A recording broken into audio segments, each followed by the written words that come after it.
Niner fans, it's getting tougher and tougher to keep smiling, isn't it? We have another week of high anxiety and stress to endure going into Sunday again. Who's seen that coming?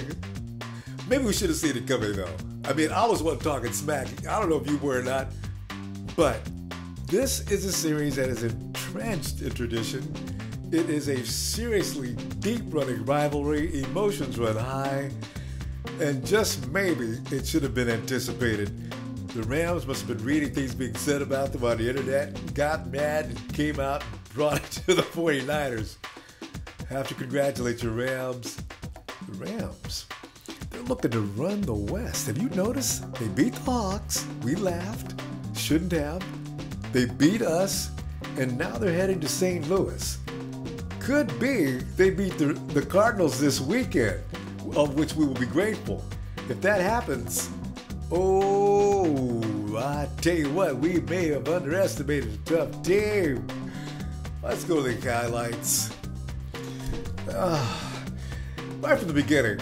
Now, we'd already scored 3 points, and this is one of the few mistakes the Rams made all day. There's Antoine Bolden open in the flat. He trots it in. Goes over to the 49er fan base and gives them a little love. From that point on, it was the last time to smile as a 49er fan, as the Rams all of a sudden showed us what they were going to do on the rest of the day. Look at this. That's one. The offensive line of Joe Staley, Alex Boone, Joe Looney, Mike Lupati, Anthony Davis, Jonathan Martin, they could not do a thing with that defensive rush. It was amazing to watch. Oh, earlier I had said maybe it's Marcus Martin.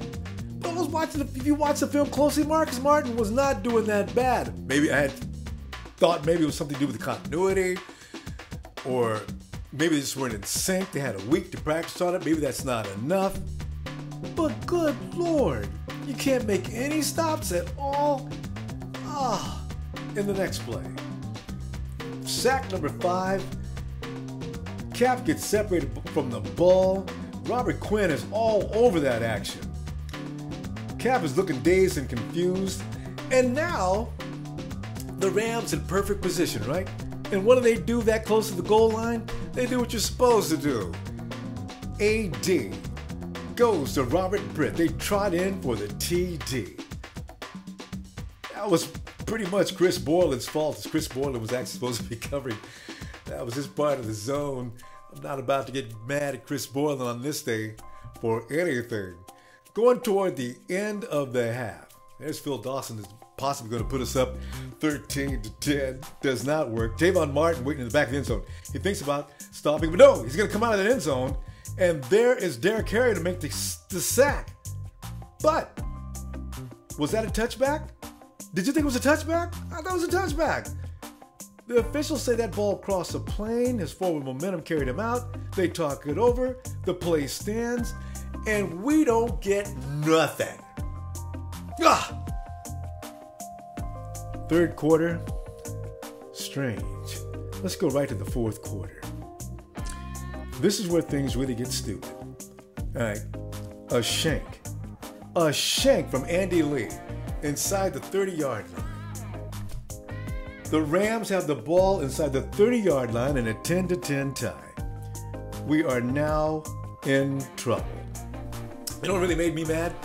To begin with, if Bruce Ellington is not going over whatever that was he was going on with whoever that was over on the sideline, he doesn't draw the officials' attention and get that flag, which dropped the 49ers half the distance to the goal, having to battle their way out of the end zone, 3 and out, and now Andy Lee with that ridiculous punt. The first one got called back.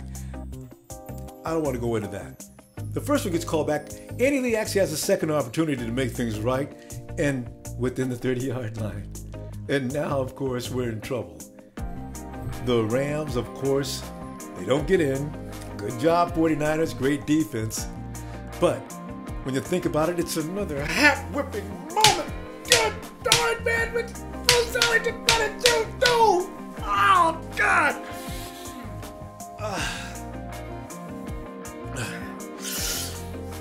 Okay. Anyway, now we're down 3, and we better do something fast. Rams had a little bit over a minute to go in that play. Am I right? A little over a minute, not much more than that. Let's look, you know what? Let's look at the highlight, though, of the day other than. Remember this play, though, with Chris Borland? 5'8", 240 pounds out of Wisconsin, taking down Tavon Martin with a boom! Oh, God, it looks good. Give me that again. Give me that again. Borland is saying, Patrick Willis is sick.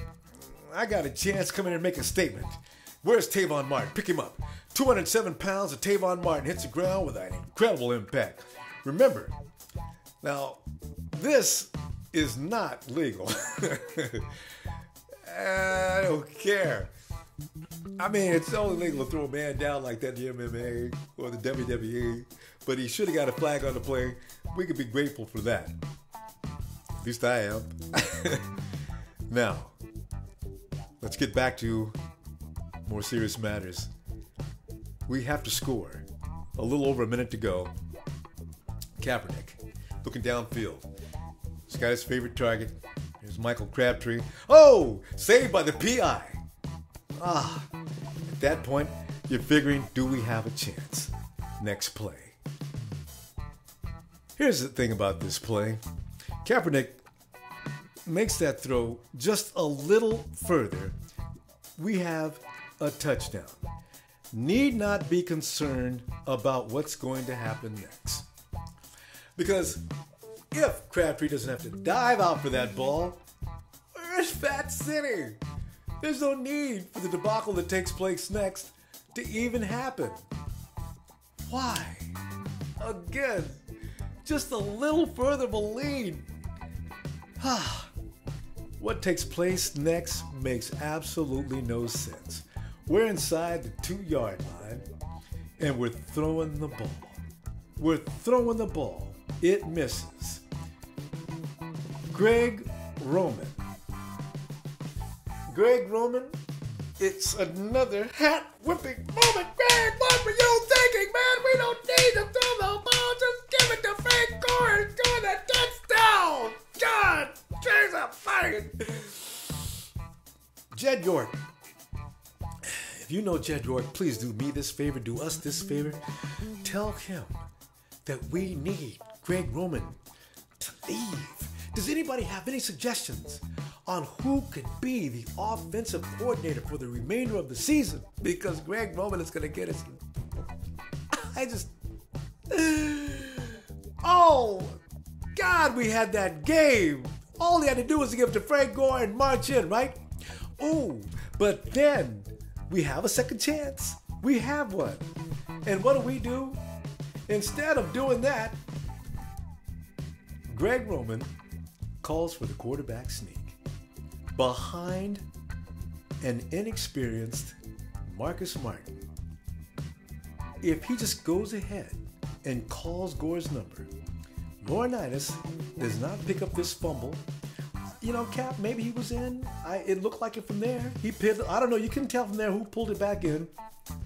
But 49ers, we lose. Greg Roman. Everybody's talking about you, man. You do that again this week in the Superdome, and it may be difficult to find a way to get back into San Francisco. I'm thinking people don't know where Greg lives now. Do you realize if we lose this game this weekend in the Superdome, do you know we'll have the same record as the Rams?